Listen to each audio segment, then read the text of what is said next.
இந்த துண்டை எடுத்து நான் இப்படி போட்டேன் அப்படின்னா டிவிகேவை பற்றி பேச போகிறேன்னு அர்த்தம். இதே துண்டை எடுத்து நான் அப்படி வச்சேன்னா மற்ற பார்ட்டியை பற்றி பேச போகிறேன்னு அர்த்தம். இப்போ நான் வந்து எதை பற்றி பேச போகிறேன்னா, உங்கள் எல்லாருக்கும் தெரிஞ்சிருக்கும், டிவிகே தலைவர் தளபதி விஜய் அவர்களுடைய இந்த நாகப்பட்டினம் விசிட், இந்த டூரு, இந்த சுற்றுப்பயணத்தை பற்றி தான் பேச போகிறேன். தலைவர் வந்து ஃபஸ்ட்டு மாநாட்டில் எப்படி பேசினாரோ அதே மாதிரி தான் இப்போவும் வந்து பேசிகிட்டு இருக்கிறாரு. சரியான ஒரு சம்பவம் பண்ணியிருக்கிறாரு. நாகைப்பட்டினத்தில் புத்தூர் அண்ணா சிலை அப்படிங்கிற ஒரு இடத்துல கூடி மக்கள் எல்லாம் அப்படியே ஒன்று சேர்ந்துருக்குறாங்க. இந்த துண்டு எதுக்காக அப்படின்னு கேட்டோம்னா, உடனே இப்போ எல்லாரும் சொல்லிட்டு இருக்காங்க, ஒரு ஆக்டரு அவரை பார்க்குறதுக்கு அவ்வளோ கூட்டம் வரதாம்பா செய்யும் அப்படின்னு வந்து சொல்கிறாங்க. கரெக்டு தான், ஒரு ஆக்டரு அவரை பார்க்குறதுக்கு கூட்டம் வரதா செய்யும், அதுவும் பெரிய நடிகர், எல்லாமே கரெக்டு.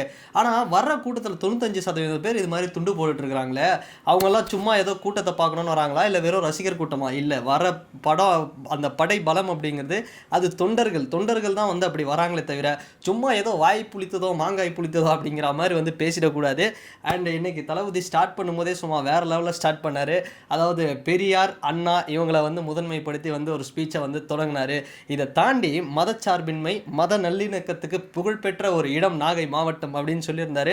அதுக்கு வந்து ஒரு சாம்பிளாக தர்கா ஒன்று இருக்குது. அங்கே ஆண்டவர் தர்கா அப்படிங்கிறது, ஆண்டவர் நாகூர் ஆண்டவர் பேரை சொல்லி, அப்புறம் நெல்லுக்கடை மாரியம்மன் பேரை சொல்லி, அப்புறம் அன்னை வேளாங்கண்ணி, குறிப்பாக நாகைப்பட்டினத்தில் இருக்கக்கூடிய மும்மதத்தையும் வந்து அப்படி சொல்லி வந்து வராரு. ஜென்ரலாக தளபதி விஜய் அவர்கள் வந்து ஒரு மிகப்பெரிய ஒரு ஆன்மீகவாதி அப்படின்னே வந்து சொல்லலாம். அவருக்கு வந்து இந்த ரிலீஜன், அந்த கேஸ்ட், இந்த மதம், இந்த கடவுள் அப்படின்னு எதுலேயுமே வந்து நம்மளை அவரை ஃபிட் பண்ண முடியாது. அவர் எல்லாருக்குமான ஒரு தலைவர். அதனால தான் எல்லாருமே அவர் வந்து கொண்டாடுறாங்க. இந்து, முஸ்லீம், கிறிஸ்டின் எல்லாருமே. அதுதான் அவருடைய ஒரு மிகப்பெரிய ஒரு பலம். ஸோ மத நல்லிணக்கம், மத சார்பின்மை, அதை பற்றி பேசிட்டு அப்படியே வந்து ஸ்டார்ட் பண்ணார். என்னப்பா பண்ணார் இதில் அப்படின்னு பார்த்தோன்னா, போன ஒரு சுற்றுப்பயணத்தில் திருச்சியில் மைக்கு சரியாக வேலை செய்யலை.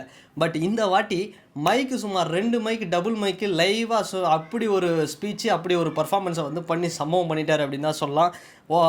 வழக்கம் போல் டிஎம்கேவை இந்த வாட்டி கொஞ்சம் அப்படி வெயிட்டாக வந்து அடிச்சிருக்கிறாரு அப்படின்னு சொல்லலாம். என்ன சொன்னாருன்னா, அதாவது நீங்கள் திமுக கொள்கை ஒன்றை வச்சுக்கிட்டு குடும்பத்தோடு நீங்கள் வந்து ஊழல் பண்ணிகிட்ருக்கிறீங்க. உங்களை மாதிரி ஊழல் பண்ணுறவனா கிடையாது, நான் உழைச்சி சம்பாதிச்சது அப்படிங்கிற மாதிரி போல்டாக அட்டாக் பண்ணியிருக்கிறாரு.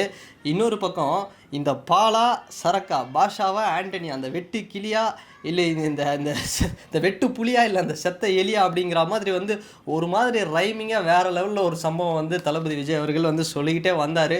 ஸோ கடுமையாக வந்து திமுக அட்டாக் பண்ணியிருக்கிறாரு. திமுக மட்டும் இல்லைங்க, பிஜேபியும் வந்து அட்டாக் பண்ணியிருக்கிறாரு. என்னென்னா, இப்போது விஜய் அவர்கள் வந்து திருச்சி போகிறாரு. அங்கே இந்த இடத்துல மைக்கை கட் பண்ணி விடுறது, அப்புறம் கரண்ட் ஆஃப் பண்ணி விடுறது, இது மாதிரியான வேலைலாம் வந்து சில்லித்தனமாக வந்து சில பேர் பண்ணிகிட்ருக்குறாங்களே. ஆனால் இதுவே அவர் பேசும்போது வந்து கையை நீட்டக்கூடாது, இந்த கண்டிஷன் போடுறாங்க, அந்த கண்டிஷன் போடுறாங்க, இந்த லெவலுக்கு வண்டியிலே வந்து உட்காந்துட்டு இருக்கணும், இவ்வளோ கண்டிஷன் போடுற நீங்கள் திமுக வந்து என்னைக்காவது ஒரு நாள் பிஜேபியிலேருந்து வரக்கூடிய தலைவர்கள் மோடிஜியோ அமித்ஷாஜியோ தமிழ்நாட்டுக்கு வரும்பொழுது அப்படி ஏதாவது நீங்கள் ஒரு கண்டிஷன் போட்டிருக்கிறீங்களா? போட்டது கிடையாது. இல்லை, நீங்கள் போட்டு தான் பாரேன், நீ தான் பெரிய தைரியமான ஆளாச்சே, சொல்லி தான் பாரேன், போட்டு தான் பாரேன் அப்படிங்கிற மாதிரி வந்து ஒரு மாடுலேஷனில் வந்து சொல்லியிருக்கிறாரு. ஏன்னா நீங்கள் 2 பேர் சீக்ரெட்டாக ஒரு உறவு வச்சுருக்கிறீங்க, பிஜேபியும் திமுகவுன்னு டைரெக்டாக அடிச்சிருக்கிறாரு.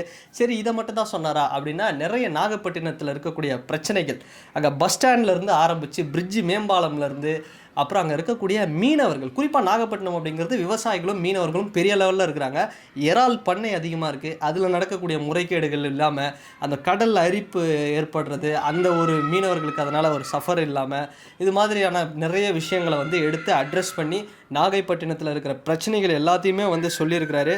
ஸோ இது வந்து ஒரு மிகப்பெரிய ஒரு பலமாக வந்து அவருக்கு அந்த இடத்துல வந்திருக்கு. ஸோ அது மாதிரி டிஎம்கே வந்து இந்த மாதிரி பூச்சாண்டி வேலைலாம் காட்டாதீங்க அப்படிங்கிற மாதிரி வந்து சொல்லியிருக்கிறாரு. அண்டு இன்னொரு மேட்ரு, முக்கியமாக அவர் இந்த இடத்துல நம்ம ஒரு விஷயம் சொல்லி ஆகணும். மீனவர்கள் வந்து இன்றைக்கி நேற்று மட்டும் அவர் மீனவர்கள் பக்கம் நிற்கலைங்க.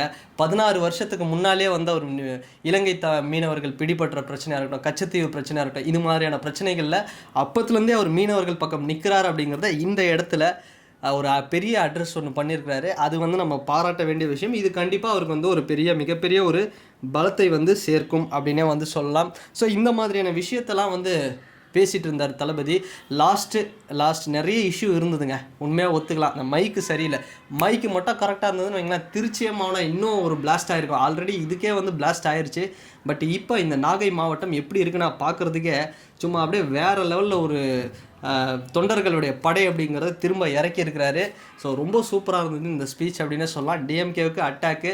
ஸோ திரும்ப அந்த ஒரு வார்த்தையை சொல்லியிருக்கிறாங்க, 2 பேருக்கு இடையில் தான் போட்டியே, ஒன்று டிவிகே இன்னொன்று டிஎம்கே அப்படின்னு சொன்ன உடனே அங்கே இருக்கக்கூடிய தொண்டர்கள்லாம் பார்த்தோம்னா இந்த சேப்பாக்கம் ஸ்டேடியமில் சிஎஸ்கேன்னு கத்துவாங்க, அந்த மாதிரி டிவிகேன்னு வந்து கத்திட்டு இருக்கிறாங்க.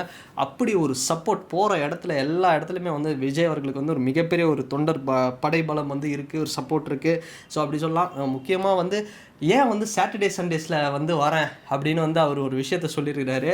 அதாவது அரசியல்வாதிகளுக்கெல்லாம் சில பேருக்கு ஓய்வு கொடுக்கணும் அப்படிங்கிறதுக்காக தான் நான் ஓய்வு நாட்களில் வந்து வரேன் அப்படிங்கிற ஒரு விஷயத்த சொல்லியிருக்கிறாரு. அண்ட் சாட்டர்டே சண்டேலாம் யாருக்கும் டிஸ்டர்பன்ஸ் இருக்கக்கூடாது, அதுக்காக தான் நான் சாட்டர்டே சண்டேஸில் வரேன் அப்படிங்கிற மாதிரி வந்து சொல்லியிருக்கிறாரு.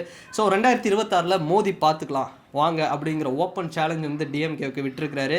இதிலே வந்து என்னென்னா நம்ம கவனிக்க வேண்டிய ஒரு விஷயம், உண்மையாக சொல்கிறேங்க, ஆட்சி மாற்றம் அப்படிங்கிறது நடக்கிறதுக்கு மிகப்பெரிய ஒரு வாய்ப்புகள் இருக்குது. அதுக்கான வேலைகளை தான் பார்த்துட்ருக்காரு. இப்போ பீகார்லேயே பாருங்களேன், பெரிய லெவலில் பிரசாந்த் கிஷோர் மிரட்டிட்டு இருக்கிறார் ஒரு 3ஆம் மிகப்பெரிய சக்தியாக. நிதிஷ்குமார் அவர்களுக்கும் வந்து தேஜஸ்வி யாதவுக்கும் வந்து மிகப்பெரிய ஒரு தலைவலியாக இருக்குது. ஸோ அந்த மாதிரி இங்கே இருக்கக்கூடிய டிஎம்கே, ஏடிஎம்கே, பிஜேபி இது மாதிரியான பெரிய பெரிய கட்சிகளுக்கு ஒரு மிகப்பெரிய ஒரு பேரதிர்ச்சி வந்து இருக்கும், தருவாங்க கண்டிப்பாக டிவிகே அப்படின்னு நம்பலாம். சூப்பரான ஸ்பீச். எனக்கு தெரிஞ்சு திருச்சியில் திருச்சி வந்து ஒரு பிளாஸ்ட்னா இது வந்து ஒரு பீஸ்ட் அப்படின்னு சொல்லலாம். நாகை மாவட்டம் பொறுத்த வரைக்கும் அவ்வளோ சூப்பராக வந்து தளபதி அவர்கள் வந்து பேசியிருந்தார். அண்டு ஃபைனலி இன்னொரு மேட்ரு சொல்கிறேன். நாம் தமிழர் கட்சியில் ஒரு ஸ்டாராக இருந்தக்கூடிய சீமானவர்களுடைய தங்கச்சி அவர்களாக இருந்தக்கூடிய காளியம்மாள் இருக்காங்க பார்த்தீங்களா, அவங்க மீனவர்களுக்கு ஒரு மத்தியில் அவங்களுக்கு நல்ல ஒரு செல்வாக்கு இருக்குது. ஸோ அதனால் அவங்க வந்து வர்றதுக்கான வாய்ப்பு இருக்குது அப்படின்னு ஒரு விஷயம் வந்து சொல்கிறாங்க. டிவிகேக்கு வரப்போகிறாங்கன்னு. அதுவும் வந்து நடக்கும், இன்னும் கொஞ்சம் விரைவில் நடக்கும் அப்படிங்கிற நியூஸ் வந்து அஃபிஷியலாக வரும். ஸோ வெயிட் பண்ணி பார்க்கலாங்க. Open challenge விட்டுருக்கிறாரு. 2026 டிவிகேவுடைய ஆட்சி அப்படிங்கிறது கண்டிப்பாக நடக்கும்ன்ற மாதிரி போல்டாக சொல்லியிருக்கிறாரு. ஸோ வெற்றி நிச்சயம் அப்படிங்கிற மாதிரி சொல்லியிருக்கிறாரு. ஸோ கண்டிப்பாக அதுதாங்க இன்றைக்கி அதை பார்க்கும்போதே எல்லாருக்கும் தெரியும். என்ன வேணால் சொல்லலாம், விஜய் இப்போ ஜெயிக்க முடியாது, அடுத்த எலெக்ஷன் பார்க்கலாம் அப்படின்னு. இதுதான் இப்போ இல்லைன்னா எப்பவுமே இல்லை அப்படிங்கிற மாதிரி இறங்கி பண்ணிகிட்ருக்கிறார் மனுஷன். கண்டிப்பாக ஒரு மிகப்பெரிய மிகப்பெரிய ஓட் பேங்க் அப்படிங்கிறது தன்னுடைய பவரை வந்து 2026 காட்டுவார். ஸோ வெயிட் பண்ணி பார்க்கலாம். ஸோ சிறப்பு நாகை மாவட்டம் சிறப்புமா செம்மையாக கிராண்டியராக பண்ணிட்டார் தளபதி சம்பவத்தை அப்படின்னு தான் சொன்னோம். அண்ட் இந்த வீடியோ பற்றி உங்களுடைய கருத்துக்கள் என்ன அப்படிங்கிறது இந்த கமெண்ட் செக்ஷனில் மறக்காமல் பதிவிடுங்க. அண்ட் வேற ஒரு வீடியோவில் வேற ஒரு கான்டென்ட்டில் நான் உங்களை பார்க்குறேன். பாய்.